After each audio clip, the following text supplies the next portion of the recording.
Hello friends, welcome to Kuldeep classes. It is a number 1 institute of central India. जैसा कि मैंने आपको energy के दोनों पार्ट करा दिए, फर्स्ट और सेकंड। जो आपकी नेक्स्ट यूनिट है वो लाइट के ऊपर है। तो आज हम लाइट को भी हमने दो पार्ट में डिवाइड करा है, first part and second part. तो आज हम फर्स्ट पार्ट पढ़ेंगे लाइट का। Then we come on the next slide, that is called the courses we are offering to the aspirant. UPSC और एमपीपीएससी के बैच चल रहे हैं कई सारे, जो कि प्री और मेंस दोनों के बैच हैं। और टेस्ट के साथ साथ हमारी टेस्ट सीरीज भी अभी रनिंग में है, जो कि दोनों मोड में, online and offline test series, जिसमें हम आपको सॉल्यूशन भी देते हैं और दोनों माध्यम में है, हिंदी और इंग्लिश। एक्चुअली क्या है, आज मैंने एक क्वेट पढ़ा था जिसमें दिया गया था कि हमारी मेहनत और किस्मत रेल की गाड़ी की पटरी की तरह होती है। व्हाट आई सेड कि हमारी मेहनत और किस्मत रेल की पटरी की तरह होती है। तो फाइनली हमको डेस्टिनेशन पर जरूर पहुंचाती है, मंजिल पर जरूर पहुंचाती है। तो मैंने क्या बोला, जैसे भी आप टेस्ट सीरीज ज्वाइन करोगे और मेहनत करोगे तो आपको डेफिनेटली आप अपनी मंजिल पर पहुंच जाओगे। अगर टेस्ट सीरीज ज्वाइन करते हो आप, तो आपको सॉल्यूशन दिया जाएगा, इवेल्यूशन किया जाएगा और आपका फाइनली सिलेक्शन होने की पॉसिबिलिटी इंक्रीमेंट हो जाएगी। Then we come on the next slide, that is मैं आपको फिर से बताना चाहूंगा, मैं पेपर नंबर 3 पूरा कंप्लीट करा रहा हूं at a free of cost. MPPSC का paper number 3 free of cost complete करा रहे हैं, जिसमें इंक्लूड है science and technology, physics, chemistry, biology, computer, mathematics, ecology and environment, that is called some part of the geography. This also included in the paper number 3 of MPPSC. तो आप जल्दी जल्दी इस चैनल को सब्सक्राइब और like करना ना भूलें। और जो भी आपके डाउट है related to test series, related to batches of MPPSC and UPSC, आप कमेंट कर सकते हैं। आपको इमीडिएटली मेरे जो डायरेक्टर सर हैं, जो कोचिंग के टेक्निकल टीम है, वो आपको इमीडिएटली रिप्लाई देगी। Then we come on the next slide, that is light. देखो, लाइट के बारे में पढ़ेंगे। पहले लाइट होती क्या है। आपने कई सारी चीजें देखोगे अपने घर की दिनचर्या में, देखा होगा कि लाइट जल रही है। Okay, this is the focus, जिसकी वजह से आपका अंधेरा, जिंदगी का अंधेरा चला गया। जिंदगी का अंधेरा दो तरह से आ सकता है, या तो आपके घर में लाइट चली जाए या आपका सिलेक्शन ना हो। और उजाला कैसे आ सकता है? उजाला दो तरीके से आ सकता है, या तो आपके घर में लाइट आ जाए या आपका सिलेक्शन हो जाए। सिलेक्शन की प्रोसेस क्या है? या तो आप मेहनत करिए या टेस्ट सीरीज ज्वाइन करिए। दो ही तरह की मेहनत के थ्रू आपके घर में, आपकी जिंदगी में उजाला आ सकता है। तो लाइट का मतलब क्या है? The external physical factor by which we perceive our vision. Means कोई भी एक्सटर्नल फैक्टर जिसके थ्रू हम किसी चीज को देखते हैं, वी परसीव अवर विजन, देख सकते हैं। लाइट के थ्रू देख पाते हैं। अंधेरे में आप कुछ देख सकते हो? नहीं ना। जब लाइट होगी तभी आप देख सकते हो। इसी तरीके से आपकी जिंदगी में अगर उजाला आ गया तो आपको अपना फ्यूचर दिखता है, ब्राइट फ्यूचर दिखता है। Okay, then when light fall on a object, it hit that object and reflect back to the eye of the seer. क्या बोला मैंने? जो भी ऑब्जेक्ट के ऊपर अगर लाइट फॉल होती है, ये लाइट है, लाइट फॉल हो रही है on the object of board, तो आपकी आंखों में रिफ्लेक्ट होके सीधे आपकी आंखों में जा रहा है। दैट क्या कर रहा है वो? अगर आपकी आंखों में आ रहा है तो आपको दिख रहा है। Then after the end this the person is able to see. मैंने बोला ना, जिससे कि पर्सन देख रहा है, दैट ऑब्जेक्ट, उस ऑब्जेक्ट को देख रहा है।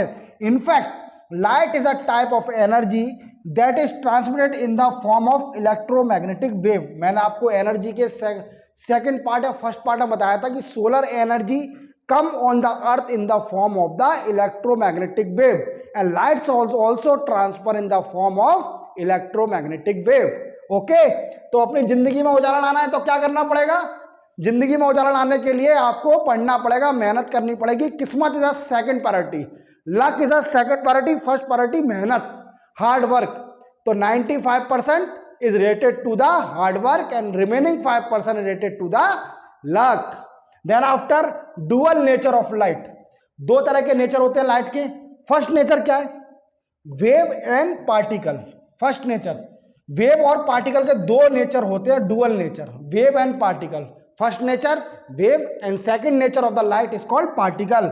Light is considered a wave in some phenomena and A particle in other. क्या बोला मैंने?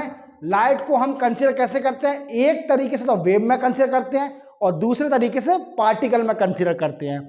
इन सम फिनोमेना, कुछ फिनोमेना में a wave nature is strong, particle nature remain suppressed, this is called A dual nature of light. मैंने क्या बोला कि किसी नेचर में वेव स्ट्रॉन्ग रहती है, पार्टिकल हमारे सप्रेस हो जाते हैं, दूसरे नेचर में पार्टिकल स्ट्रॉन्ग रहेगा और वेव हमारी सप्रेस हो जाएगी। Then we come on the next slide, that is called electromagnetic wave theory of the light can be explain only some of the main property of light. क्या बोला? Electromagnetic, मैंने आपको बताया इलेक्ट्रोमैग्नेटिक फॉर्म में आती है light. Okay, then after theory क्या कहती है इसकी, लाइट की, इलेक्ट्रोमैग्नेटिक वेव की? हमको क्या एक्सप्लेन करती है? Only some of the main property of light, कुछ लाइट की प्रॉपर्टी को एक्सप्लेन करती हैं, सच एज रिफ्लेक्शन। रिफ्लेक्शन होता है, मैंने बताया रिफ्लेक्ट होती है लाइट, आपकी आंखों पर पड़ती है और आपको चीज दिखती है। Then after straight line movement, आपको पता है लाइट ऑलवेज फ्लो और in along a straight line. Okay, then diffraction, interference and polarisation of light. इसको अपन एक एक से समझेंगे कि रिफ्लेक्शन कैसे होती है, स्ट्रेट लाइन में कैसे फ्लो होगी, डिफ्रैक्शन क्या होगा, interference and polarisation of light, ये क्या है, इसकी थ्योरी बताती है, इलेक्ट्रोमैग्नेटिक वेव की theory. Okay, then we come on the next slide. According to this principle, इस प्रिंसिपल से the light travel in a form of small bundle of energy called photon. क्या बोला मैंने? Light always travel in the form of small bundle that is called a photon. Means photon के form में light always travel करती है, जो कि small small bundle होते हैं। In fact both these effect reveal the particle nature of light. और ये दोनों इफेक्ट क्या डिफाइन करते हैं? Particle nature of light. Then we come on the next slide, that is called the speed of light. देखो, light की speed को अपन डिफाइन करेंगे, light always travel in a speed of 3 × 10⁸ metre per second square. Okay, दो for the first time, पहली बार एक scientist थे जिनका नाम था रोमर। रोमर ने डिटरमाइन किया the speed of light by observing the speed of a satellite of the Jupiter.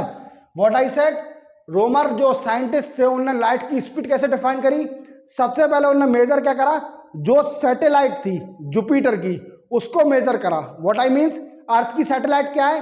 Moon, natural satellite moon, Jupiter की कोई और सैटेलाइट होगी। Okay, then after the speed of light is maximum in vacuum. क्या बोला कि अगर vacuum में अगर लाइट ट्रेवल कर रही है तो उसकी स्पीड सबसे ज्यादा होगी। ओके, सॉलिड, गैस और लिक्विड तीनों फॉर्म से ज्यादा स्पीड उसकी वैक्यूम में होगी। Then we come on the next slide, the most accepted value of the speed of light in a vacuum is 1,86,310 mile per second. Vacuum में speed कितनी होती है? 1,86,310 माइल पर सेकेंड। और इसको हम कह सकते हैं 2,99,776 किलोमीटर पर सेकेंड और 3 × 10⁸ metre per second. Okay, that is a speed of light. The speed of light in a material is less then in vacuum. मैंने आपको पहले ही बताया था अभी कि वैक्यूम में स्पीड की लाइट सबसे ज्यादा होती है as compare to the other material. The speed of light is 0.03% less in air. Vacuum से कितनी कम होती है एयर के अंदर? 0.03%। 25% लेस इन वाटर, 25% कहाँ? पानी में। किससे? वैक्यूम। हम कंपेयर क्या कर रहे हैं? वैक्यूम से कंपेयर कर रहे हैं speed of the light in vacuum और the other material. The 25% less in water and 35% less in glass than in vacuum. तो हमने सबसे कंपेयर करा और देखा कि सबसे ज्यादा स्पीड की लाइट किस चीज में होती है? In the medium of vacuum. Then the speed of light of glass in the form of glass is less than the vacuum, और जो लेस वाटर भी लेस होता है। ओके, वैक्यूम से। Then we come on the next slide, that is called a rectilinear propagation of light. Okay, इसको अपन define करेंगे in homogeneous media. Homogeneous media क्या होगा? Equal density everywhere. यहाँ जिस जगह डेंसिटी इक्वल होगी उसको क्या कहेंगे, homogeneous area. That is ray of light travel in straight line, this is called rectilinear propagation of light. मैंने क्या डिफाइन किया कि रेक्टिलिनियर प्रोपोगेशन ऑफ लाइट क्या होता है, जब किसी भी मटेरियल में या किसी भी जगह डेंसिटी अगर सेम होती है तो लाइट हमेशा ट्रेवल करेगी in the straight line, that is called the rectilinear propagation of light. Then we come on the next slide, that is called the property of light. आज हम प्रॉपर्टी पढ़ेंगे, light की property कौन कौन सी होती है। देखो फर्स्ट होता है रिफ्लेक्शन ऑफ लाइट। देखो आपको पता है, मैंने बताया था कि कोई भी लाइट किसी भी ऑब्जेक्ट पर पड़ के रिफ्लेक्ट होके हमारी आंखों में आती है, दैट अपन किसी भी ऑब्जेक्ट को देख सकते हैं इसी कारण। ओके, तो रिफ्लेक्शन क्या होगा, sorry, the phenomena of light hitting a smooth surface. क्या हुआ कि कोई भी लाइट अगर स्मूथ सरफेस पे गिरती है, हिट करती है, coming back is called reflection of light, और वापस आती है। देखो मैं आपको एक डायग्राम समझाना चाहूंगा, this is a mirror, okay, and this is a incident light. क्या, इंसिडेंट रे, इंसिडेंट रे।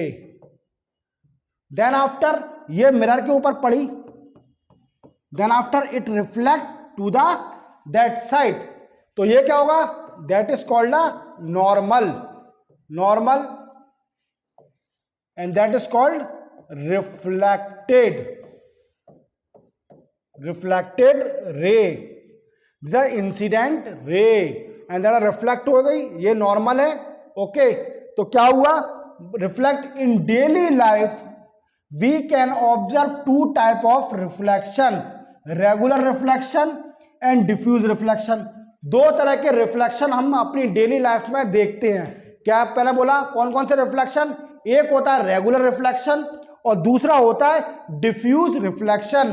तो सबसे पहले अपन टाइप पढ़ेंगे रेगुलर रिफ्लेक्शन। रेगुलर रिफ्लेक्शन में क्या होता है, when light is incident on a smooth surface, जब कोई स्मूथ सरफेस लाइट रिफ्लेक्ट है, इंसिडेंट रिफ्लेक्ट का मतलब गिरती है, और स्मूथ सरफेस क्या कहलाएगा, मिरर। मैंने आपको अभी एग्जांपल दिया था, एक डायग्राम बनाया था, then the plane surface appear shining when view from a particular direction. आपने देखा होगा कांच पे कोई लाइट गिरती है और आप किसी डायरेक्शन से देख रहे हो तो आपको वो कांच चमकता हुआ दिखता है जिस प्लेस पर लाइट गिर रही है, मिरर के जिस प्लेस पर लाइट गिर रही है, and remain almost normal in other direction, और दूसरे डायरेक्शन देखेंगे तो नॉर्मल दिखता है कांच। That is a concept. If we change the direction of the mirror, अगर हम जो मिरर का डायरेक्शन चेंज कर देते हैं, then mirror then appear brighter than the other direction, तो हमको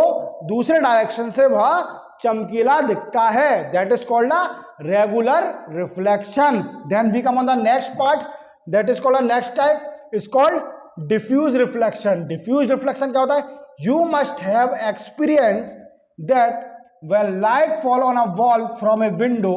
आपने देखा होगा आपके घर में विंडो होगी तो आपके विंडो से कभी कभी सन की रेज आती होंगी, लाइट आती होगी जो कि आपकी दीवार पर फॉल करती होगी, गिरती होगी। Then that part of wall is equally illuminated throughout in the room.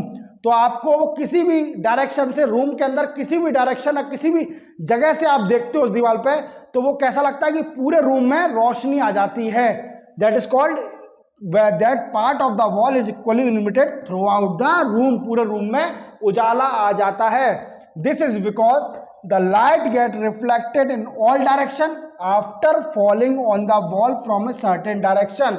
मैंने क्या बोला कि उससे जो आपकी विंडो से लाइट आ रही है, सन की लाइट आ रही है, वो आपके वॉल पे फॉल करती है। Okay, then after it look like a whole room brighter from the all direction. तो वो क्या, जब रिफ्लेक्ट करने के बाद वो पूरे रूम में किसी भी डायरेक्शन में, हर डायरेक्शन में फ्लो हो जाती है लाइट। ओके, तो आपको रूम लगता है सब, हर कोने पे लगता है कि उजाला है, रूम के अंदर बल्ब जल रहा है जैसे।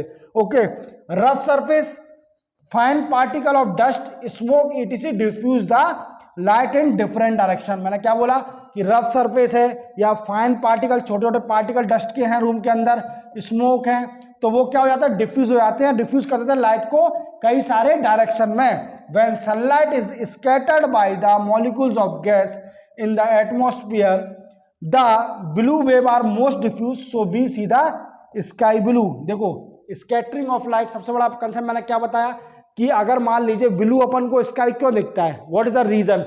When sunlight is scattered by the molecules of gas in the atmosphere, जब सनलाइट स्कैटर्ड होते हैं किसके थ्रू? एटमॉस्फेयर में जो गैसेस के मॉलिक्यूल्स होते हैं, तो blue wave are more diffuse, जो ब्लू वेव होते हैं वो ज्यादा डिफ्यूज होते हैं, तो इसलिए हमको स्काई ब्लू दिखती है. Then we come on the next slide, that is called the law of reflection.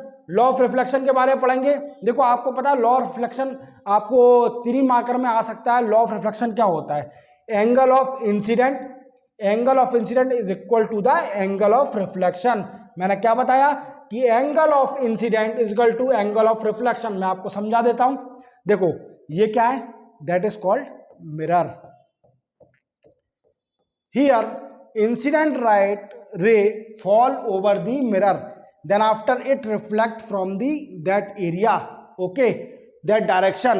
तो क्या बोलेंगे? ये क्या है? that is called a normal. ये नॉर्मल हो गई. ये क्या है?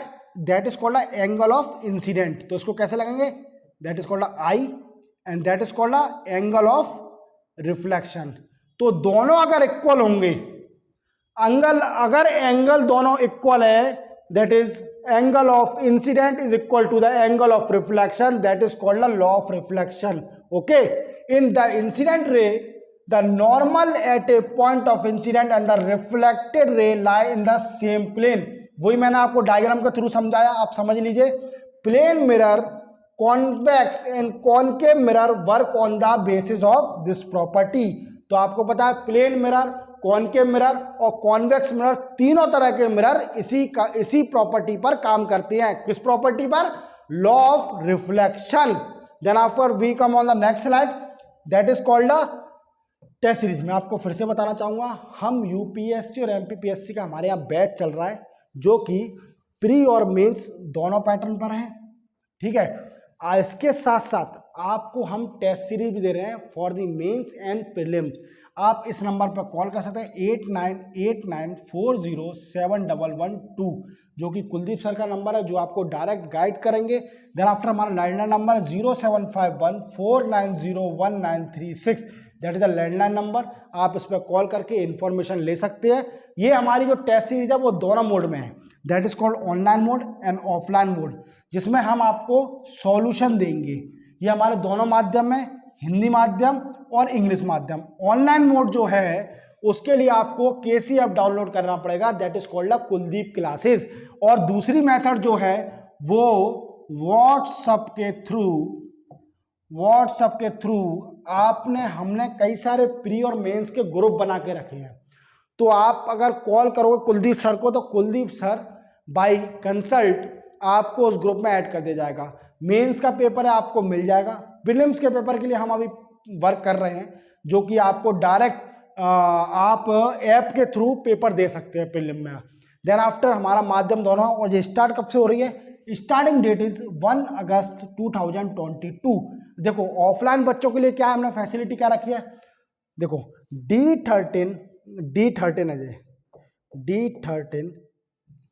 D13 Kailash Nagar near prime hospital city centre Gwalior. यहाँ बच्चे कई सारे आते हैं जो एमपीपीएससी का मेंस देते हैं. और हमारी कोचिंग का सबसे बड़ा रिकॉर्ड ये है कि हम 99% सिलेक्शन दे रहे हैं मेंस के अंदर. आप डाटा उठा के देख सकते हैं, 99.9% मेंस के अंदर सिलेक्टेड है. 2019 का आप मेंस का रिजल्ट देखिए, उसमें हमारे कई सारे छात्र हैं जो कि मेंस में क्वालिफाई किया है. देन आफ्टर देखो लाइक करना ना भूलें. लाइक करने से क्या होगा कि हमें और एनर्जी मिलेगी आपको कवर कराने के लिए पूरा सिलेबस. देन आफ्टर शेयर जरूर करें वीडियो को. शेयर से क्या बेनिफिट होगा? अगर आप वीडियो को शेयर करते हो तो जो बच्चे मान लीजिए इकोनॉमिकल वीक है, तो उन बच्चों का paper number 3 free of cost complete हो जाएगा. देन आफ्टर कमेंट आपके जो भी डाउट है related to batches, related to test series, related to query of the topic, वो आप कमेंट कर सकते हो, हमसे क्वेरी पूछ सकते हो। Okay, subscribe and bell icon press करना ना भूलें। सब्सक्राइब और बेल आइकन से ये होगा कि आपको हमारे नए वीडियो की नोटिफिकेशन इमीडिएटली मिल जाएगी कि हमारा नया, जिसमें मैं आपको एमपीपीएससी का पेपर नंबर 3 पूरा कंप्लीट करा रहा हूँ। Then after, thank you so much. ठीक है भाई।